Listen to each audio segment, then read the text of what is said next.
잘 주목하시라고요. 네, 우리에게는 사복음서가 있죠. 제 얼굴 안 봐도 음성만 들으시면 됩니다. 그게 더 은혜로울지도 몰라요. 네. 마태복음, 마가복음, 누가복음, 요한복음. 왜 이렇게 사복음서가 있는가 하는 것은 예수 그리스도를, 동일한 인물을, 또 예수님의 가르치심과 행한 이적들을 각 다른 관점에서 우리에게 전해주는 것이죠. 뭐 다 얘기할 수 없지만 우리가 마가복음 말씀을 1장부터 16장까지 다 강의해서 말씀을 증거했잖아요. 마가복음은 특별히 예수님이 베푸신 일들, 액션. 그래서 어느 복음서보다 예수님이 일으킨 기적이 많이 기록되어 있습니다. 특히 가장 짧은 16장에서 예수님의 생애 마지막 한 주를 다른 어느 복음서보다 많이 다루었다라고 말씀을 드렸죠. 마태복음은 가장 긴 28장까지 있는데, 마태복음은 예수님의 teaching, 가르침에 가장 많은 분량을 사용합니다. 특히 마태복음에는 예수님의 5가지의 설교가 기록되어 있다, 이렇게 얘기를 합니다.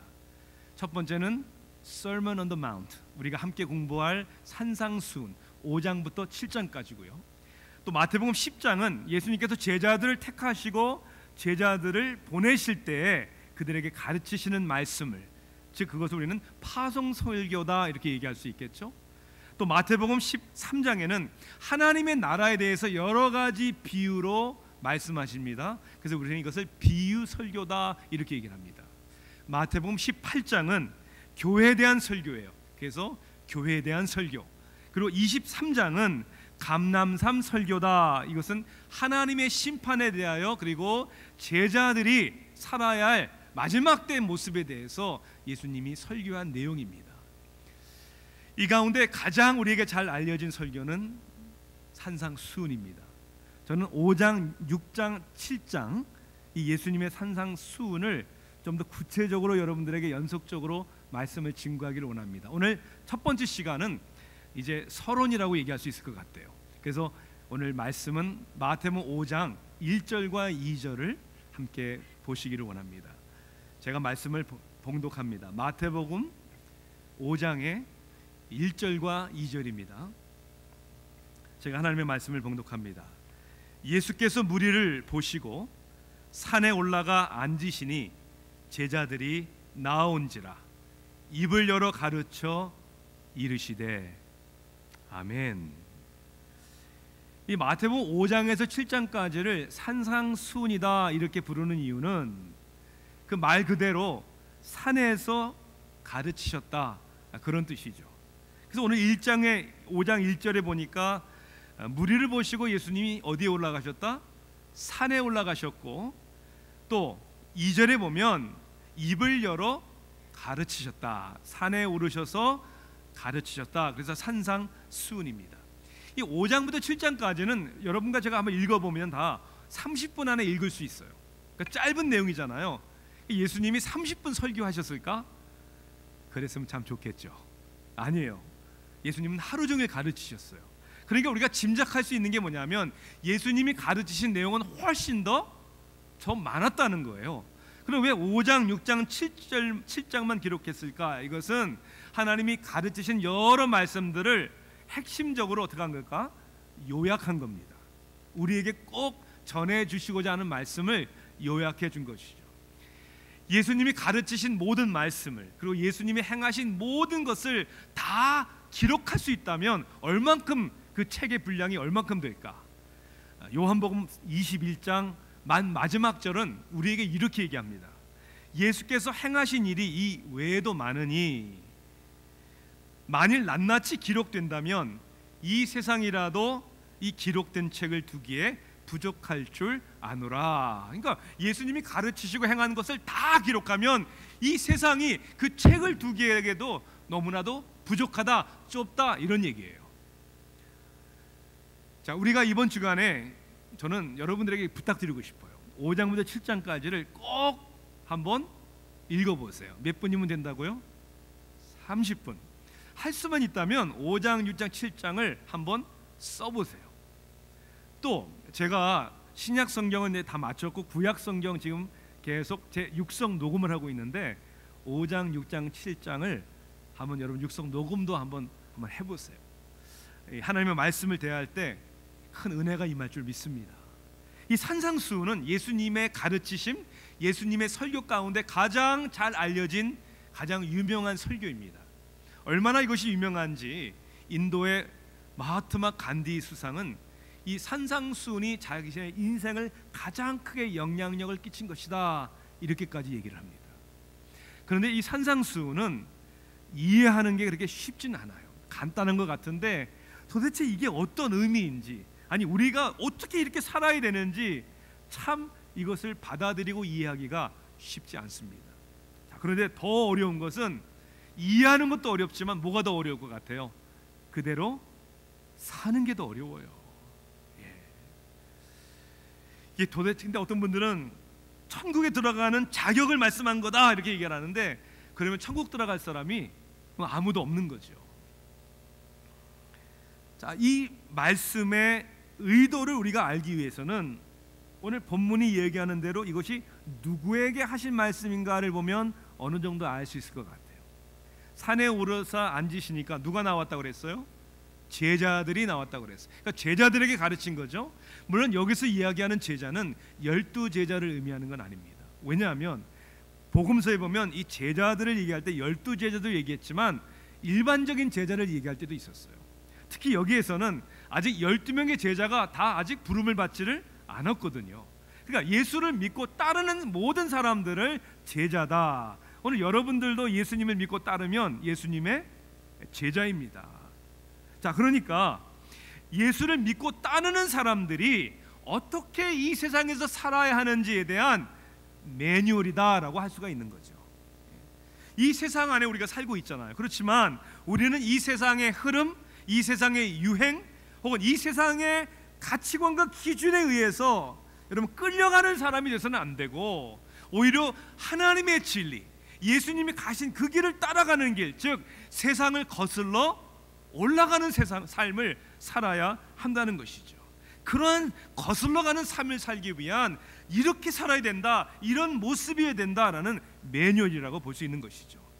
그래서 저는 이 산상수훈의 주님의 가르침을 한마디로 예수 혁명이다, 저는 이렇게 표현하고 싶습니다.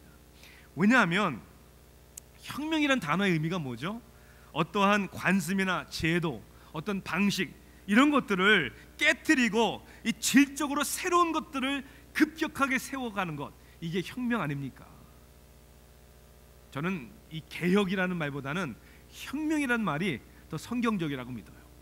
더 주님이 우리에게 가르치신 의미와 더 가깝다고 저는 믿습니다. 그래서 산상수훈은 어느 성경학자가 얘기하듯이 이것은 하나님의 영적 폭탄이다, 폭탄적인 역사가 일어난다는 것이죠. 혁명적인 가르침이다, 이렇게 얘기를 합니다. 저는 기도합니다. 먼저 제 자신의 삶에서, 여러분의 삶 속에 산상수훈의 말씀을 통해서 영적 혁명의, 예수 혁명의 변화가 일어나기를 간절히 소원합니다. 하나님의 말씀으로 말미암아 저와 여러분의 가정이 세상 흐름대로 살아가는 것이 아니라 혁명적인 변화가 일어나기를 주님의 이름으로 축원합니다. 우리가 변화되어서 또한 이 어두운 세상을 변혁시키는 그러한 혁명이 일어나기를 주님의 이름으로 축원합니다. 자, 그 말씀을 이제 우리가 한 주 한 주 자세히 살펴나갈 텐데, 오늘은 그 시작으로 그럼 이 예수 이 혁명의 전적인 핵심이 무슨 얘기냐라는 것을 서론적으로 나누기를 원합니다. 그게 세 가지인데요. 첫째는 예수 혁명은 예수를 따르는 제자들에게 변화를 요구한다는 거예요. 제자의 변화. 산상수훈을 읽어보면 이러한 사람이 되어라, 이렇게 살아라, 이렇게 행해라 라는 말씀이 계속 반복적으로 나옵니다. 처음에는 무슨 얘기가 나오죠? 다음 주에 보겠지만 복 있는 사람은, 이렇게 얘기해요. 우리가 복이 있는 사람이 돼야죠. 복은 쫓아가는 것이 아니라 복이 있는 사람이 되는 것입니다. 너희는 세상의 소금이다, 너희는 세상의 빛이다 라는 사명을 얘기하잖아요. 또 율법에는 살인하지 말아라, 간음하지 말아라 이렇게 얘기했지만 예수님은 우리에게 뭐라고 얘기했죠? 형제를 미워만 해도 살인을 범하는 거라고 그랬어요. 간음을 행치 말아야 되는데 여자를 보고 음란한 마음을 품어도 간음을 한 것이라고 우리에게 말씀합니다. 선한 일을 할 때에는 다른 사람들에게 칭찬받기 위해서, 인정받기 위해서 하지 말아라, 그런 말씀이 나오잖아요. 또 비판을 받지 않으려면 비판하지 말아라, 염려하지 말아라. 뭘 먹을까 마실까 뭐 입을까, 이건 누가 하는 거라고요? 이방인들이, 하나님을 믿지 않는 사람들이 근심하는 거고, 우리는 먼저 그의 나라와 그 의를 구하라. 그리고 넓은 길 가지 말고 사람들이 잘 가지 않는 좁은 길로 가라. 왜? 넓은 길의 결국은 멸망이고 좁은 길의 결국은 생명이니까. 이게 이제 산상수훈에서 계속 나오는 이야기들이잖아요. 자, 그런데 이게 얼마나 부담스러운 변화입니까? 이게 그냥 되는 게 아니잖아요. 사람이 쉽게 변화됩니까? 사람이 잘 쉽게 변화되지 않아요. 이 뉴턴의 제1의 법칙은 이렇게 얘기하죠. 이제 움직이는 물체는 계속 움직이려고 하고, 정지한 물체는 계속 정지하려고 하고, 그래서 변화를 주기 위해서는 그 물체의 외부로부터 힘이 작용되지 않으면 그 운동 상태는 변하지 않는다. 가만히 있는 거 가만 내두면 그냥 가만히 있습니다. 그렇죠? 그래서 외부적인 힘이 작용돼야 된다, 이런 거잖아요. 저는 이것이 우리들의 내면의 세계도 마찬가지고 우리의 삶의 변화도 마찬가지라고 생각합니다. 그냥 변화되는 사람이 없어요. 이 패기 폴런이라는 여자에 대한 이야기를 좀 하려고 그래요. 두 아이의 엄마예요. 뭘 얘기하려고 하냐면, 이분은 애를 낳은 후에 바쁘잖아요. 애 키우느라고 운동도 못하죠. 살이 너무 찐 거예요. 200파운드가 넘었어요. 근데 이 여인이 80파운드나 뺐어요. 6개월 만에 80파운드, 그래서 120파운드가 됐어요. 야, 어떻게 잘 믿어지지 않죠? 이런 사진은 오래 보면 안 되니까 3초만 올렸다가 내려놓으세요. 3초. 사진, 예. 3초. 1, 2, 3, 이게 3초예요. 예. 자, 이제 됐어요. 저런 거 오래 보면 열받습니다. 예. 46살이에요. 믿어지세요? 여러분, 이런 질문 하잖아요. 이렇게 다이어트하고 저렇게 몸이 쫙 빠진 사람 어떻게 저렇게 뺐지? 여러분, 어떻게 보다 더 중요한 게 뭔지 아세요? 왜 뺐지가 더 중요한 거예요. 어떻게 뺐지 아무리 얘기해도 여러분 안 할 겁니다. 방법론이 중요한 게 아니라 뭐가 중요할까요? 동기와 원인이 더 중요한 거예요. 이 패기 폴런이라는 여인이 이렇게 각오하고 6개월 만에 80파운드를 뺀 동기는, 어느 날 자기 아이들하고 공용 수영장을 갔는데 어느 꼬마 아이가 충격적인 말을 한 거예요. 자기한테 단어 하나 딱, 하마 히포. 그 말을 듣고 너무 상처가 된 거예요. 화도 나고, 걔한테도 화도 나고, 그 말을 들어야 하는 자기도 화가 나. 막 그 상황 속에서 아이들 눈치를 보니까 아이들도 막 당황해서 어쩔 줄 모르고, 내가 왜 이렇게 살아야 되나. 그래서 열받아서 각오를 하고 6개월 만에 80파운드를 뺀 거예요. 필요하시다면 제가 불러드릴게요. 네. 여러분, 우리가 이렇게 외면적인 어떠한 육체적인 신체적인 변화도 중요하지만 더 중요한 변화는 뭘까요? 우리 내면의 세계입니다. 우리 인격의 변화입니다. 우리들의 삶의 방향의 변화입니다. 우리의 삶의 가치관의 변화고 우리의 목적의 변화입니다. 그런데 여러분, 그것이 어떻게 변화됩니까? 우리가 의지적으로 노력한다고 변화됩니까? 아니요. 그것은 제1의 영적 법칙과 마찬가지입니다. 그냥 이대로의 우리의 삶을 우리 스스로가 변화시킬 수 없다는 거예요. 자, 그런데 예수 혁명, 그런데 예수님을 인격적으로 만나면 변화된다는 거예요. 예수님이 우리를 변화시켜 주신다는 거예요. 어떻게 변화? 어떤 변화입니까? 첫째는 제자들의 세계관의 변화입니다. 무엇이 변화되냐면 우리들의 기질이 바뀌는 거예요, 여러분. 우리의 체질이 바뀌게 되는 거예요. 아, 옛날엔 내가 추구하던 게 이런 거였는데, 내가 좋아하던 게 이런 거였는데, 이제 좋아하는 게 달라진 거예요. 내가 추구하고자 하는 것이 달라진 거예요. 여러분, 우리의 기질이 변하지 않으면 사람 안 변합니다. 또 하나의 변화는 뭐냐면 라이프 스타일의 변화예요.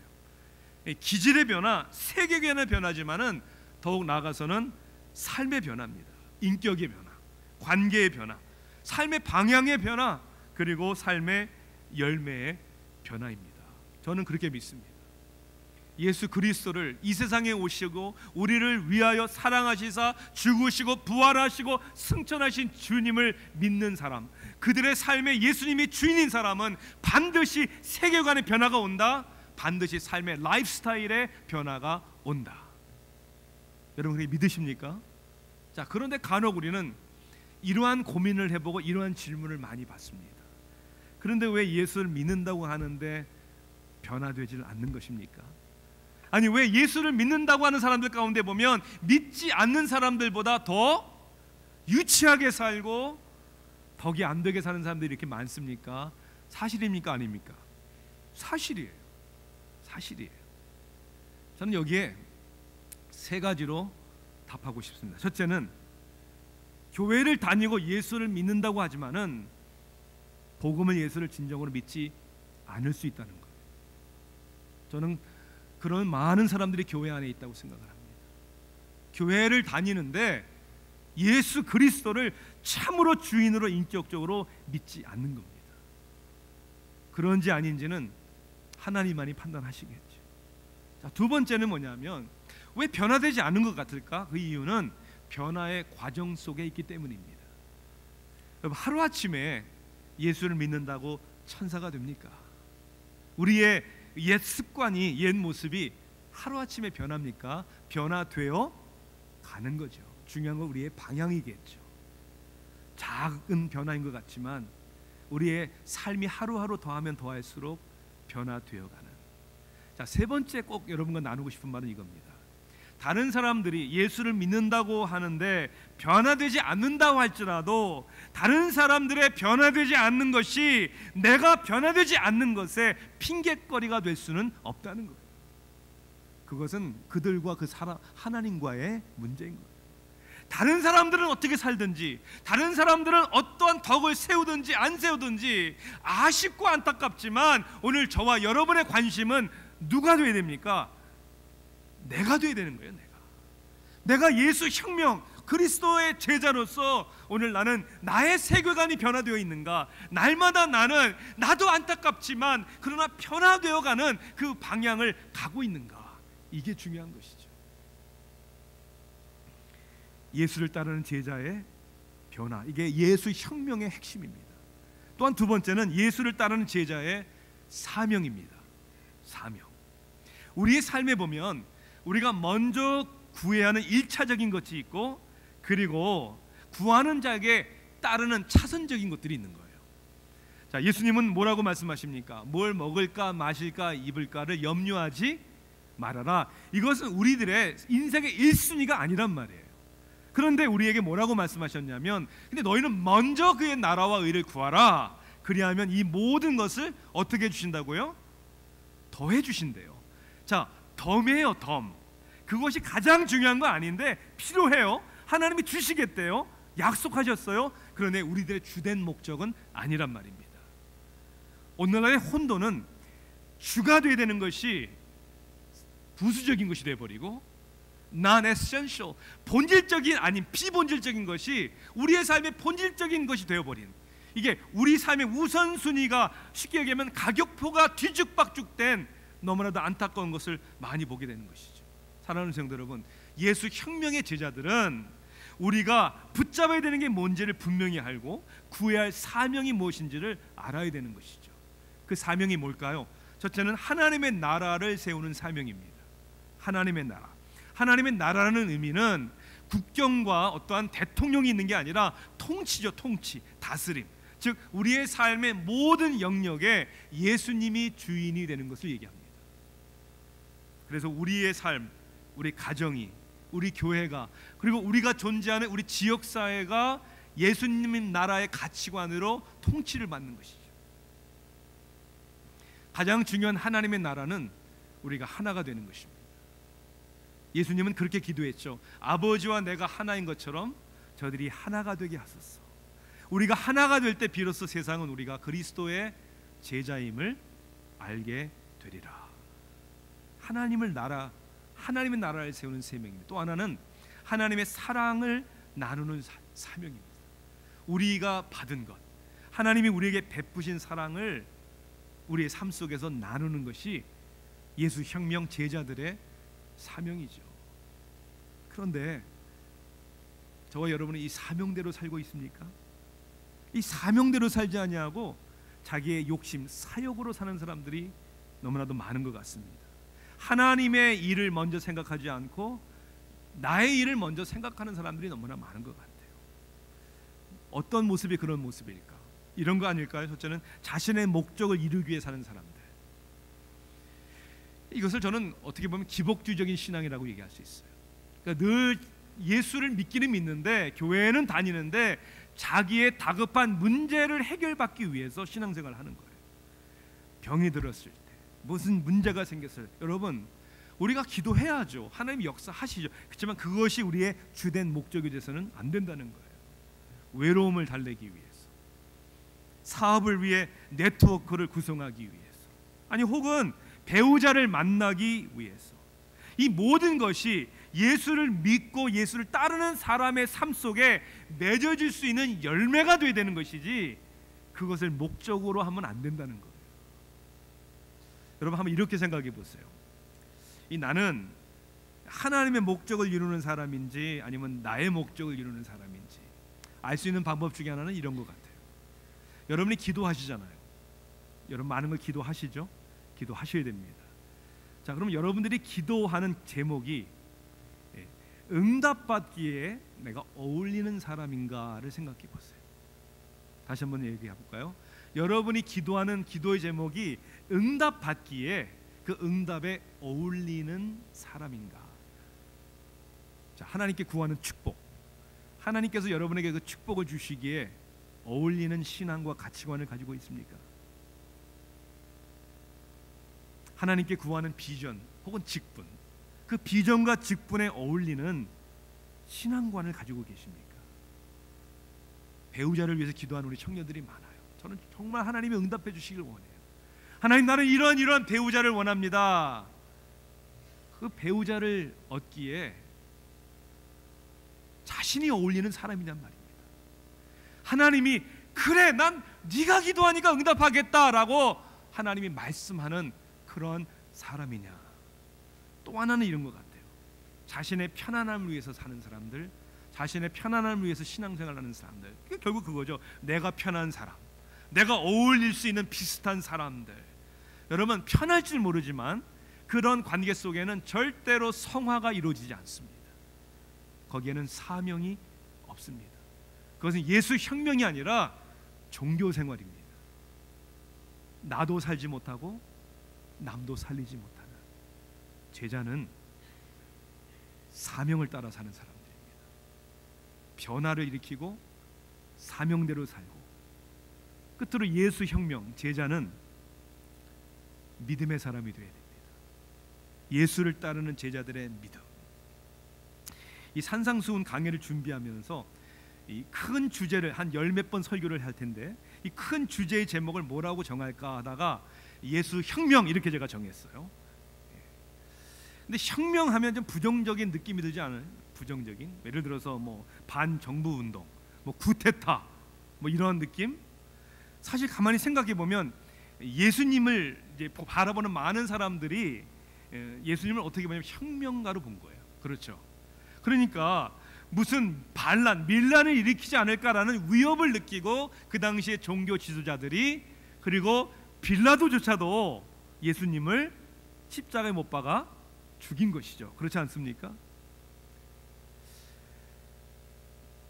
이 혁명, 오늘 제가 설교 시간에 뭐 영적 폭탄, 뭐 변화, 뭐 하나님의 나라, 뭐 이렇게 설교하다가는 뭐 십자가에 못 박혀 죽는 정도는 아니지만 오해도 받을 수 있고 또 사람들이 거부감도 느낄 수 있겠다라는 걱정을 했었어요, 사실은. 근데 오늘 주보를 보면서 제가 깜짝 놀랐어요. 주보에 뭐라고 돼 있는지 아세요? 우리 30, 40대 특히 어머니들의 모임, 쪼이 모임, 뭘 만든다고 그랬죠? 베이비 밤.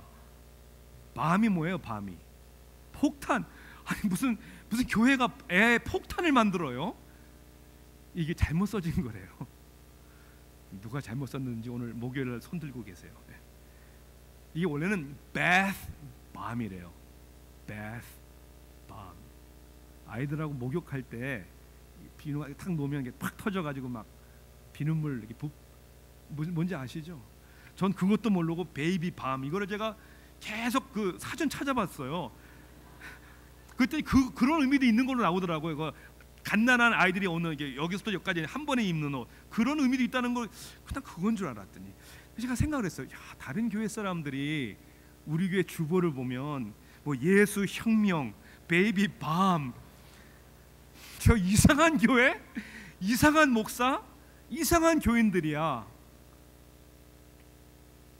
저는 여러분들이 이상한 교인들이 되었으면 좋겠어요. 저는 이상한 목사가 되었으면 좋겠어요. 저는 우리 교회가 세상 사람들이 볼 때 이상한 교회가 되었으면 참 좋겠어요. 사람들이 살아가는 방식이 아니라 세상 사람들의 유치한 가치관이 아니라 뭔가 다른, 왜 저 사람들은 저렇게 살지? 마치 예수님을 이상하게 여겼던 것처럼 우리를 이상하게 여기는 저는 그런 교회가 되었으면 좋겠어요. 그러나 세상 사람들이 일으키는 혁명과 하나님이 일으키는 혁명은 차이가 있습니다. 무슨 차이가 있는 줄 아세요? 하나님이 일으키는 예수 혁명은 강요하지 않습니다. 남을 강요해서 위협해서 하는 게 아니라 그 마음속에서 우러나서 자진해서 하는 혁명이죠. 왜? 자신의 가치관에 의해서 이게 진짜 중요하니까 난 이 길을 가겠습니다라는 자원하는 마음이 되는 것이죠. 또 하나의 차이가 뭔지 아세요? 예수 혁명은 파괴하지 않습니다. 세상의 혁명은 자신의 이념을 강요하고 자신의 목적을 위해서 어떻게 합니까? 위협합니다. 파괴합니다. 아니 폭탄을 두르고 남을 해치기까지 합니다. 그건 거짓이기 때문에 그런 거예요. 그런데 하나님의 혁명은 강요하지 않고 감동을 줍니다. 믿으십니까 여러분? 하나님의 혁명, 예수 혁명은 남을 위협하고 남을 파괴하고 남을 아프게 하는 게 아니라 그 혁명을 일으키기 위해서 내가 날마다 부인하고 내가 죽고 내가 희생하고 내가 손해를 보는 거죠.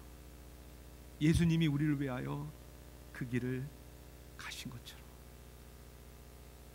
사랑하는 성도 여러분, 우리가 이제 산상수훈 말씀을 구체적으로 보기 시작을 할 때 이러한 결론을 내릴 수밖에 없을 겁니다. 야, 이건 내가 의지적으로는 노력으로는 할 수 없는 것이구나. 좌절하고 포기할 수밖에 없을 겁니다. 그렇게 절대로 살 수 없습니다. 그리고 어떻게 소망을 가지고 예수 혁명 제자로서 우리가 어떻게 도전할 수 있을까? 이런 삶을. 그것은 하나님에 대한 믿음이 아니면 안 된다는 거예요. 하나님이 믿음을 주지 아니하시면 안 되는 거예요. 어떤 믿음일까요? 하나님의 사랑을 경험하는 믿음입니다. 하나님의 사랑을 경험하는 믿음. 우리를 위해서 그렇게 사신 예수 그리스도, 우리를 위하여 또한 죽으신 예수 그리스도, 그 사랑이 우리를 강권하시는 것이죠. 또한 하나님의 능력을 의지하는 믿음이 아니면 불가능합니다. 하나님의 능력이 아니면 불가능하죠. 그런데 오래 교회를 다니면 다닐수록 신앙생활을 많이 했고 아는 것이 많다고 생각하는 사람들이 더욱 가장 믿음으로 살지 않는 것을 보면서 저는 안타깝지 않을 수 없습니다. 저는요, 우리 목회자들이 그런 것 같아요. 누구보다도 믿음으로 살아야 된다고 이야기하는 목회자들이 가장 믿음으로 살지 않는 것 같아요. 노회나 이제 교단 총회에 이제 우리가 참여해야 된다, 헌신해야 된다, 그래서 변화와 발전을 추구해야 된다, 이런 일들을 많이 하잖아요. 근데 목사님들이 잘 참여를 안 해요. 열심을 내질 않아요. 이유가 뭐냐면 이런 이유가 돼요. 특히 미국 교단 총회 가면 다 영어로 하니까 재미없거든요. 재미없어서 안 간대요. 재미없어서. 또 바빠서, 너무 바빠서 못 한대요. 또 세 번째는 능력이 안 돼서 못 한대요. 가만히 여러분 생각해 보세요. 성도님들이 그렇게 말을 하면 목회자들이 뭐라고 말할까요? 아유, 그러시군요. 재미가 없어서 못 하시는군요. 바쁘시군요. 능력이 안 되시는군요. 네, 그럼 하지 마세요. 이렇게 얘기합니까? 우리 말은 잘하잖아요. 재미없어서요. 아니, 신앙생활 재미로 합니까? 딱 이렇게 얘기하잖아요. 바빠서? 아니, 뭐에 그렇게 바쁘십니까? 하나님의 일에 바쁘셔야죠. 아유, 능력이 안 돼서 이러면요. 아니, 우리 능력으로 합니까? 예수님이 순종하면 능력 주십니다. 말은 이렇게 잘하는데 왜 우리 목회자들이, 저부터 그럴 것 같아요. 왜 믿음으로 살지 못할까? 하늘나라는 말에 있는 것이 아닙니다. 능력이 있습니다. 그렇게 믿음으로 사는 사람들을 통해서 여전히 하나님은 예수 혁명의 변화의 역사를 이루시는 줄 믿습니다. 지금도 예수 혁명의 변화가 그리스도의 제자들을 통해서 이루어지고 있습니다. 제가 원래 설교 원고에 준비도 안 했고 일부 시간에는 이 말씀을 안 넣었는데요, 제가 꼭 마음에 나누고 싶은 감동이 제 마음에 있습니다. 어제 우리 30, 40대들이 미랄 가서 섬기셨어요. 정말 우리 많은 30, 40대 오셔서 섬기셨는데, 거기서 귀한 목사님 한 분을 만났어요. 미랄의 밤이라는 프로그램에 초청된 한국에서 오신 목사님입니다. 류한상 목사님이 있어요. 잠시 우리 팀들과 시작하기 전에 격려의 말씀도 해주셨어요. 근데 이 목사님은 5살 때 연탄 트럭 사고로 불구자가 됐는데 아예 하반신이 없으세요. 아예.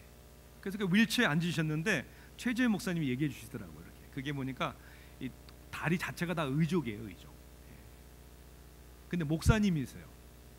한국 생명샘 교회의 담임 목사님이세요. 이건 그냥 이제 핸디캡을 위한 목회, 일반 목회의 목사님이세요. 그러니까 저는 그 교회도 참 대단한 교회다라고 생각을 했어요. 이제 최주희 목사님이 저하고 이제 개인적으로 시간을 보내면서 얘기를 해주시는데, 5살 때 그런 사고를 당했으니까 본인도 힘들지만 누가 힘들었을 것 같아요? 부모님이 같이 오셨어요. 미국에 처음으로 목사님도 가족도 처음 오셨대요. 근데 어머님이 참 대단한 분이시죠. 기도의 어머니시고 어렸을 때부터 그 아이를 병원에 살리려고 다녔고, 그 살아나는 후에 그 아이를 학교까지 데려다주고, 나중에 경희대학을 나왔다는데 경희대학 그 아이를 안고 다니면서 공부를 시켰대요. 그리고 결국 아들 목사를 하나님이 만드시는 일에 예수 혁명의 제자가 된 거죠. 얼마나 존경스러운지 몰라요. 최재 목사님이 사적인 얘기였지만은 이분이 이제 시애틀에 있는 이제 집회를 마치시고 원래 한국으로 돌아가야 되는데, 최재 목사님이 일주일 부탁이 한 번 더 아틀란타에 오게 이렇게 부탁을 드렸대요. 왜 그렇게 했냐 그랬더니 집회가 있는 게 아니라 자기 그 부모님, 어머님이 너무 감동스러워서 평생을 자식을 위해서 살았는데 이번에는 자식 덕에 미국 한번 구경시켜 드리려고 자기가, 최주호 목사님이 자기 운전해서 나이아가라 폭포를 다녀올 계획이래요. 그래서 내가, 아니 편치도 않은 분들을 운전해서 다녀오면 되겠냐고. 그래서 제가 했어요. 목사님 제가 개인적으로 헌신할 테니까 목사님 비행기 타고 다녀오세요. 제가 이렇게 얘기까지 했어요. 그 얘기를 내가 얼마나 감동받았는지 몰라요. 비극이라고 생각할 수 있는, 평생 눈물 흘리며 원망이라고 생각할 수 있는 상황 속에서 예수 혁명의 제자들은 다르구나.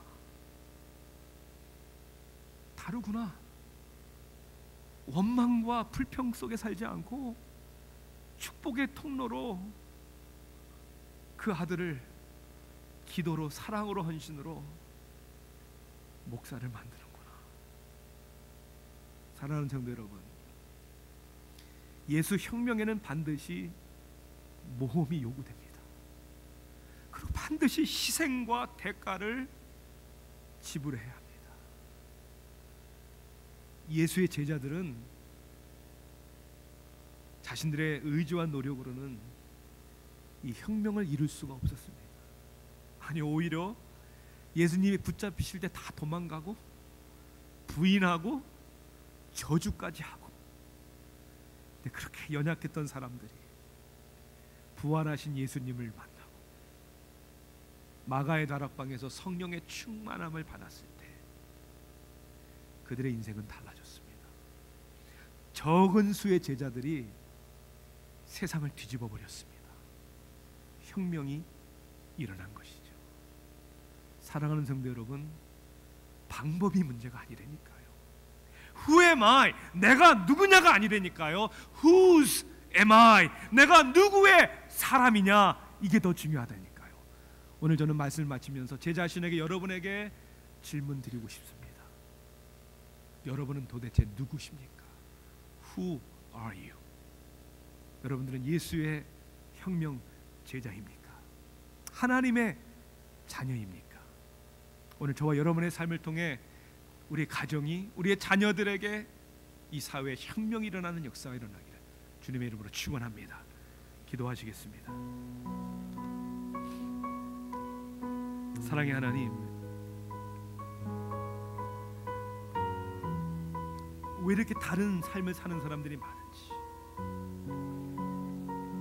좋은 환경 속에 있으면서도 행복한 줄 모르고 여전히 원망과 불평 가운데 사는 사람이 있는가 하면, 저주스러운 상황 속에서도 예수 혁명의 제자가 되어서 복을 나누고 사람들에게 소망을 주는 인생을 살 수 있는, 도대체 무엇이 다른 것입니까? 예수 그리스도, 예수 그리스도 우리를 예수의 제자로 부르신 줄 믿습니다. 오 하나님, 이제 오늘 그리고 이 산상수훈의 말씀을 연이어 증거할 때마다 우리 삶 속에 주체할 수 없는 감동이 일어나게 하시고, 우리도 주님이 가신 그 길을 따라가게 하소서. 주의 나라가 오늘 이 가운데 나의 삶에, 우리의 가정에 이루어지게 하소서. 예수님의 이름으로 기도합니다. 아멘.